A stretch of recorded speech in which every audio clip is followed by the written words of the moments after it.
இந்த செத்த பையன் என்ன ரொம்ப உயிர் எடுக்கிறாளே. இந்த மெகந்தி டிசைனரி என் கையில் போட்டு திருவன் தாவடிக்கிறான். Design பார்க்குறானா sir. இந்த உயிர் எடுக்கிட்டு இதில் வேற பிளேட்லாம் ஏற்றி என் கையில் இருந்த முடியெல்லாம் சேவ் பண்ணிட்டான்.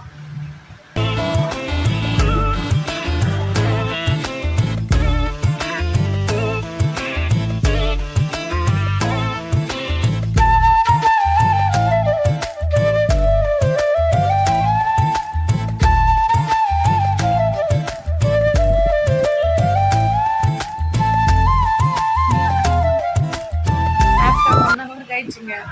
பாதி போட்டு பாதி பாவம் போடாம பாருங்க. வீடியோ நோண்டின்னு போயிட்டு ஐயோ ஆஃப்டர் 1 hour. சரிக்கா, ஓகேக்கா.